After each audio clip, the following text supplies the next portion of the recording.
नमस्कार। Housewife story teller में आपका स्वागत है। तो आज मैं प्रस्तुत हूँ आपके सामने मुंशी प्रेमचंद जी द्वारा लिखी गई एक कहानी लेकर, जिसका नाम है कप्तान साहब। तो चलिए कहानी की शुरुआत करते हैं। जगत सिंह को स्कूल जाना कुनैन खाने या मछली का तेल पीने से कम अप्रिय ना था। वह सैलानी, आवारा, घुमक्कड़ युवक था। कभी अमरूद के बागों की ओर निकल जाता और अमरूदों के साथ माली की गालियां बड़े शौक से खाता। कभी दरिया की सैर करता और मल्लाहों की डोंगियों में बैठकर उस पार के देहातों में निकल जाता। गालियां खाने में उसे मजा आता था। गालियां खाने का कोई अवसर वह हाथ से ना जाने देता। सवार के घोड़े के पीछे ताली बजाना, इक्को को पीछे से पकड़कर अपनी ओर खींचना, बूढ़ों की चाल की नकल करना उसके मनोरंजन के विषय थे। आलसी काम को नहीं करता, पर दुर्व्यसनों का दास होता है, और दुर्व्यसन धन के बिना पूरे नहीं होते। जगत सिंह को जब अवसर मिलता घर से रुपया उड़ा ले जाता। नकद ना मिले तो बर्तन और कपड़े उठा ले जाने में भी उसे संकोच ना होता था। घर में शीशियां और बोतलें थीं, वह सब उसने एक एक करके गुदड़ी बाजार में पहुंचा दी। पुराने दिनों की कितनी चीजें घर में पड़ी थीं, उसके मारे एक भी ना बची। इस कला में ऐसा दक्ष और निपुण था कि उसकी चतुराई और पटुता पर आश्चर्य होता था। एक बार बाहर ही बाहर केवल कार्निसों के सहारे अपने 2 मंजिला मकान की छत पर चढ़ गया और ऊपर से ही पीतल की एक बड़ी थाली लेकर उतर आया। घर वालों को आहट तक ना मिली। उसके पिता ठाकुर भक्त सिंह अपने कस्बे के डाक खाने के मुंशी थे। अफसरों ने उन्हें शहर का डाक खाना बड़ी दौड़ धूप करने पर दिया था। लेकिन भक्त सिंह जिन इरादों से यहाँ आए थे, उनमें से एक भी पूरा नहीं हुआ। उल्टी हानि यह हुई कि देहातों में जो भाजी, साग, उपले, ईंधन मुफ्त मिल जाते थे, वे सब यहाँ बंद हो गए। यहाँ सबसे पुराना घराव था। ना किसी को दबा सकते थे, ना सता सकते थे। इस दुर्व्यवस्था में जगत सिंह की हथल पकियां बहुत अखरती। उन्होंने कितनी ही बार उसे बड़ी निर्दयता से पीटा। जगत सिंह भीम काय होने पर भी चुपके से मार खा लिया करता था। अगर वह अपने पिता के हाथ पकड़ लेता तो वह हिल भी ना सकते थे। लेकिन जगत सिंह इतना सीना जोर ना था। हाँ, मारपीट, घुड़की धमकी किसी का भी उस पर असर ना होता था। जगत सिंह जो ही घर में कदम रखता, चारों ओर गांव गांव मच जाती। माँ दूर दूर करके दौड़ाती, बहनें गालियां देने लगती, मानो घर में कोई सांड घुस आया हो। घर वाले उसकी सूरत से जलते थे। इन तिरस्कारों ने उसे निर्लज्ज बना दिया था। कष्टों के ज्ञान से वह निर्द्वंद सा हो गया था। जहां नींद आती वहीं पड़ा रहता, जो कुछ मिल जाता वही खा लेता। ज्यों ज्यों घर वालों को उसकी चोर कला के गुप्त साधनों का ज्ञान होता जाता था, वे उससे चौकन्ने होते जाते थे। यहाँ तक कि एक बार पूरे महीने भर तक उसकी दाल ना गली। चरस वाले के कई रुपए ऊपर चढ़ गए। गांजे वाले ने धुआंधार तकाजे करने शुरू किए। हलवाई कड़वी बातें सुनाने लगा। बेचारे जगत को बाहर निकलना मुश्किल हो गया। रात दिन ताक झाक में रहता, लेकिन घात ना मिलती थी। आखिर एक दिन बिल्ली के भागो छीका टूटा। भक्त सिंह दोपहर को डाक खाने से चले तो एक बीमा रजिस्ट्री जेब में डाल ली। कौन जाने कोई हरकारा या डाकिया शरारत कर जाए। लेकिन घर आए तो लिफाफे को अचकन की जेब से निकालने की सुधि ना रही। जगत सिंह तो ताक लगाए हुए था। पैसे के लोभ से जेब टटोली तो लिफाफा मिल गया। उस पर कई आने के टिकट लगे थे। वह कई बार टिकट चुराकर आधे दामों पर बेच चुका था। चट से लिफाफा उड़ा दिया। यदि उसे मालूम होता कि उसमें नोट है तो कदाचित वह ना छूता। लेकिन जब उसने लिफाफा फाड़ डाला और उसमें से नोट निकल पड़े तो वह बड़े संकट में पड़ गया। वह फटा हुआ लिफाफा गला फाड़ फाड़ कर उसके दुष्कृत्य को धिक्कारने लगा। उसकी दशा उस शिकारी की सी हो गई जो चिड़ियों का शिकार करने जाए और अनजाने में किसी आदमी पर निशाना मार दे। उसके मन में पश्चाताप था, लज्जा थी, दुख था, लेकिन उसमें भूल का दंड सहने की शक्ति न थी। उसने नोट लिफाफे में रख दिए और बाहर चला गया। गर्मियों के दिन थे। दोपहर का सारा काम करने के बाद उसके घर वाले सो रहे थे, लेकिन जगत की आंखों में नींद ना थी। आज उसकी बुरी तरह कुंदी होगी, इसमें संदेह न था। उसका घर पर रहना ठीक नहीं। 10-5 दिन के लिए उसे कहीं खिसक जाना चाहिए, तब तक लोगों का क्रोध शांत हो जाता। लेकिन कहीं दूर गए बिना काम ना चलेगा। बस्ती में वह कई दिन तक अज्ञातवास नहीं रह सकता। कोई जरूर ही उसका पता दे देगा और वह पकड़ लिया जाएगा। दूर जाने के लिए कुछ न कुछ खर्च तो पास होना ही चाहिए। क्यों ना वह लिफाफे में से एक नोट निकाल ले। यह तो मालूम हो ही जाएगा कि उसी ने लिफाफा फाड़ा है। फिर एक नोट निकाल लेने में क्या हानि। दादा के पास रुपए तो है ही, झक मार कर दे देंगे। यह सोचकर उसने 10 रुपए का एक नोट उड़ा लिया। लेकिन उसी समय उसके मन में एक नई कल्पना का प्रादुर्भाव हुआ। अगर ये सब रुपए लेकर किसी दूसरे शहर में दुकान खोल ले तो बड़ा मजा हो। फिर एक एक पैसे के लिए उसे क्यों किसी की चोरी करनी पड़े। कुछ दिनों में वह बहुत सा रुपया जमा करके घर आएगा तो लोग कितने चकित हो जाएंगे। उसने लिफाफे को फिर निकाला। उसमें कुल 200 रुपए थे। 200 में दूध की दुकान खूब चल सकती है। आखिर मुरारी की दुकान में 2-4 कढ़ाओं और 2-4 पीतल के थालों के सिवा और क्या है। लेकिन कितनी ठाठ से रहता है। कई रुपयों का चरस उड़ा देता है। एक एक दांव पर 10-10 रुपए रख देता है। नफा ना होता तो ठाठ कहां से निभाता। इस आनंद कल्पना में वह इतना मग्न हुआ कि उसका मन उसके काबू से बाहर हो गया। जैसे प्रवाह में किसी के पांव उखड़ जाएं और वह लहरों में बह जाए। उसी दिन शाम को वह बंबई चल दिया। दूसरे ही दिन मुंशी भक्त सिंह पर गबन का मुकदमा दायर हो गया। इधर बंबई के एक बड़े मैदान में बैंड बज रहा था और राजपूत रेजिमेंट के सजीले सुंदर जवान कवायद कर रहे थे, जिस पर हवा बादलों के नए नए रूप में बनाती और बिगाड़ती उनकी मनोहारिक दशाएं प्रस्तुत हो रही थीं। उसी प्रकार सेना नायक सैनिकों को नए नए रूप में बना बिगाड़ रहा था। जब कवायद खत्म हो गई तो एक छरहरे डील का युवक नायक के सामने आकर खड़ा हो गया। नायक ने पूछा, क्या नाम है तुम्हारा? युवक ने सलाम करके कहा, जगत सिंह। नायक, क्या चाहते हो? जगत सिंह, फौज में भर्ती कर लीजिए। नायक, मरने से तो नहीं डरते? जगत सिंह, बिल्कुल नहीं, राजपूत हूं। नायक, बहुत कड़ी मेहनत करनी पड़ेगी। जगत सिंह, इसका भी डर नहीं। नायक, अदन जाना पड़ेगा। जगत सिंह, खुशी से जाऊंगा। नायक ने देखा बला का हाजिर जवाब मनचला हिम्मत का धनी जवान है। तुरंत फौज में भर्ती कर लिया। तीसरे दिन अदन को रवाना हुआ। लेकिन ज्यों ज्यों जहाज आगे चलता जाता था, जगत का दिल पीछे रह जाता था। जब तक जमीन का किनारा नजर आता रहा, वह जहाज पर खड़ा अनुरक्त नेत्रों से उसे देखता रहा।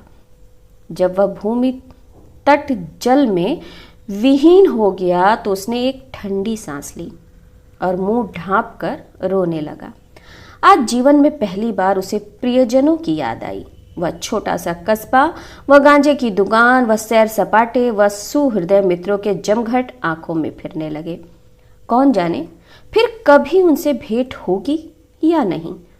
एक बार वह इतना बेचैन हुआ कि जी में आया पानी में कूद पड़े। जगत सिंह को अदन में रहते 3 महीने गुजर गए। तरह तरह की नवीनताओं ने कई दिन तक उसे मुग्ध किए रखा, लेकिन पुराने संस्कार फिर जागृत होने लगे। अब उसे कभी कभी स्नेहमयी माता की याद आने लगी। जो पिता के क्रोध, बहनों के धिक्कार और स्वजनों के तिरस्कार में भी उसकी रक्षा करती थी। उसे वह दिन याद आया जब वह एक बार बीमार पड़ा था। उसके बचने की कोई आशा नहीं थी, पर ना तो पिता को उसकी कुछ चिंता थी, ना बहनों को। केवल माता थी जो रात की रात उसके सिरहाने बैठी अपनी मधुर स्नेहमयी बातों से उसकी पीड़ा शांत करती रहती थी।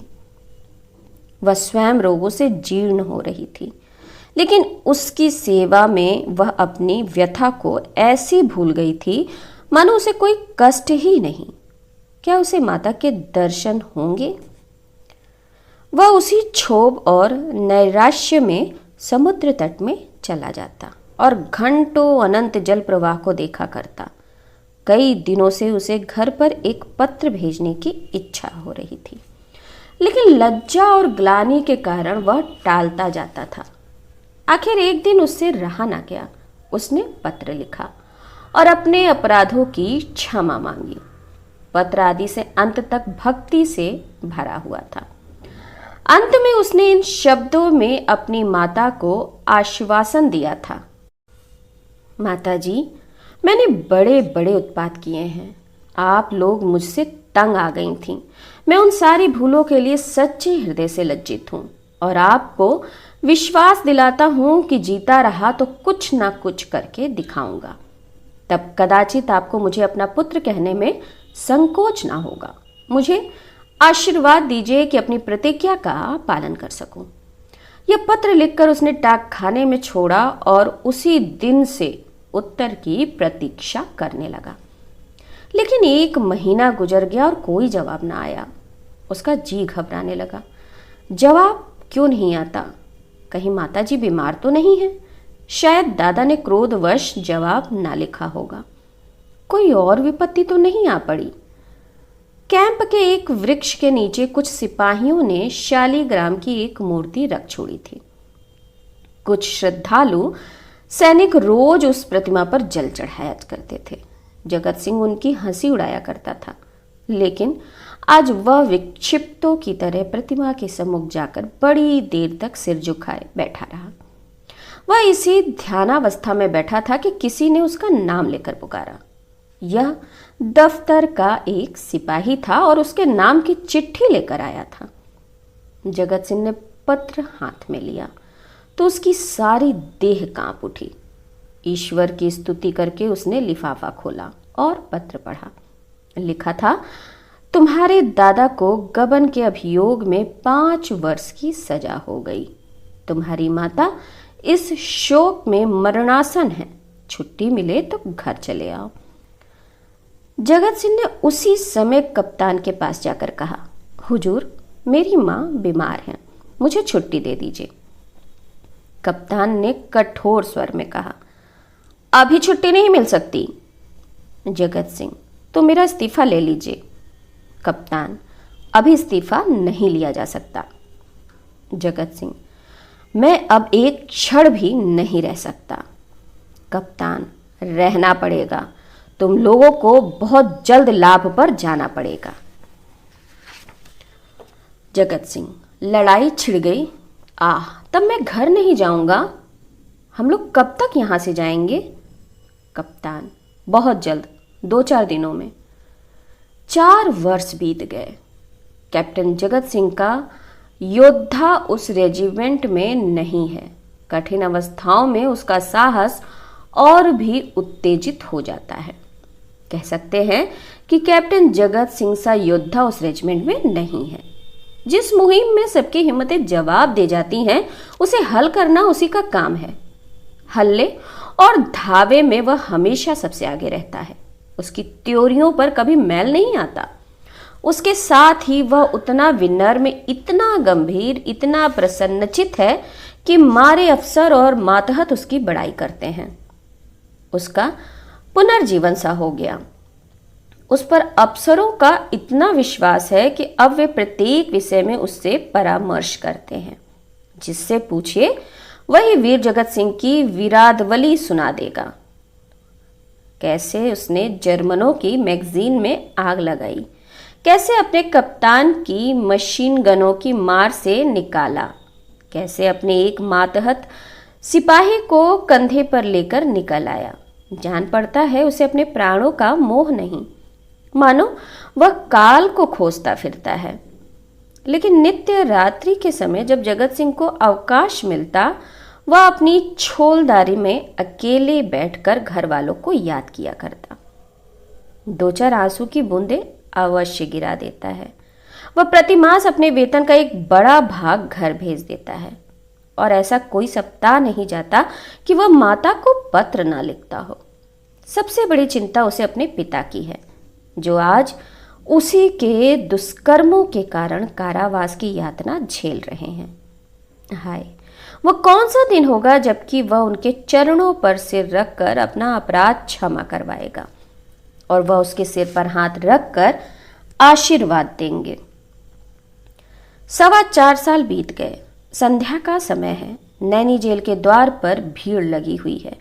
कितने ही कैदियों की मियाद पूरी हो गई है। उन्हें लिवा जाने के लिए उनके घर वाले आए हुए हैं, लेकिन बूढ़ा भक्त सिंह अपनी अंधेरी कोठरी में सिर झुकाए उदास बैठा हुआ है। उसकी कमर झुककर कमान हो गई है। देह अस्थि पंजर मात्र रह गई है। ऐसा जान पड़ता है किसी चतुर शिल्पी ने एक अकाल पीड़ित मनुष्य की मूर्ति बनाकर रख दी है। उसकी भी मियाद पूरी हो गई है, लेकिन उसके घर से कोई नहीं आया। आए कौन? आने वाला था ही कौन? एक बूढ़े किंतु हष्ट पुष्ट कैदी ने आकर उसका कंधा हिलाया और बोला, कहो भगत सिंह, कोई घर से आया? भक्त ने कंपित स्वर में कहा, घर पर है ही कौन? बूढ़ा कैदी, घर तो चलोगे ही? भक्त सिंह, मेरा घर कहाँ है? बूढ़ा कैदी, तो क्या यहीं पड़े रहोगे? भक्त सिंह, अगर ये लोग निकाल ना देंगे तो यहीं पड़ा रहूंगा। आज 4 साल के बाद भक्त सिंह को अपने प्रताड़ित निर्वासित पुत्र की याद आ रही थी, जिसके कारण जीवन का सर्वनाश हो गया, आबरू मिट गई, घर बर्बाद हो गया।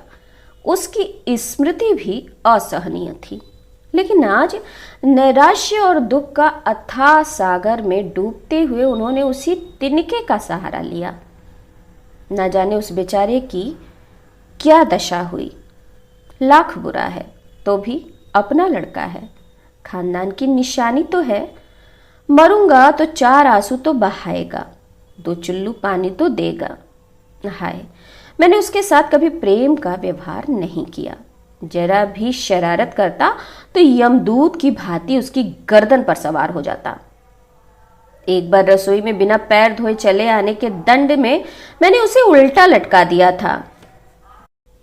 कितनी बार केवल जोर से बोलने पर मैंने उसे तमाचे लगाए थे। पुत्र सा रत्न पाकर मैंने उसका आदर ना किया। उसी का दंड है। जहां प्रेम बंधन शिथिल हो, वहां परिवार की रक्षा कैसे हो सकती है। सवेरा हुआ, आशा का सूर्य निकला। आज उसकी रश्मियां कितनी कोमल और मधुर थीं। वायु कितनी सुखद, आकाश कितना मनोहर, वृक्ष कितने हरे भरे, पक्षियों का कलरव कितना मीठा। सारी प्रकृति आशा के रंगों में रंगी हुई थी, पर भक्त सिंह के लिए चारों ओर अंधकार था। जेल का अफसर आया। कैदी एक पंक्ति में खड़े हुए। अफसर एक एक का नाम लेकर रिहाई का परवाना देने लगा। कैदियों के चेहरे आशा से प्रफुल्लित थे। जिनका नाम आता वह खुशी खुशी अफसर के पास जाता, परवाना लेता, झुककर सलाम करता और तब अपने विपत्ति काल के संगियों से गले मिलकर बाहर निकल जाता। उसके घर वाले दौड़कर उससे लिपट जाते। कोई पैसे लुटा रहा था, कहीं मिठाइयाँ बांटी जा रही थीं, कहीं जेल के कर्मचारियों को इनाम दिया जा रहा था। आज नरक के पुतले विनम्रता के देवता बने हुए थे। अंत में भक्त सिंह का नाम आया। वह सर झुकाए आहिस्ता आहिस्ता जेलर के पास गए और उदासीन भाव से परवाना लेकर जेल के द्वार की ओर चल पड़े, मानो सामने कोई समुद्र लहरें मार रहा है। द्वार से बाहर निकलकर वह जमीन पर बैठ गए। कहाँ जाएं? तभी उन्होंने एक सैनिक अफसर को घोड़े पर सवार जेल की ओर आते देखा।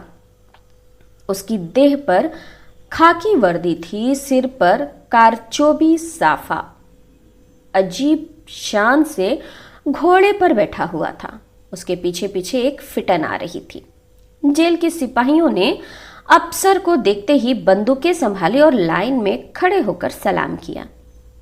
भक्त सिंह ने मन ही मन कहा, एक भाग्यवान वह है जिसके लिए फिटन आ रही है, और एक अभागा मैं हूं जिसका कहीं ठिकाना नहीं।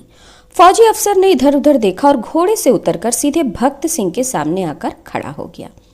भक्त सिंह ने उसे ध्यान से देखा और तब चौंक कर उठकर खड़े हो गए और बोले, अरे बेटा जगत सिंह। जगत सिंह रोता हुआ उनके पैरों में गिर पड़ा। तो ये कहानी यहीं समाप्त होती है। आप लोगों से विशेष अनुरोध कि मेरे चैनल को लाइक करिए, शेयर करिए और सब्सक्राइब करिए। नमस्ते।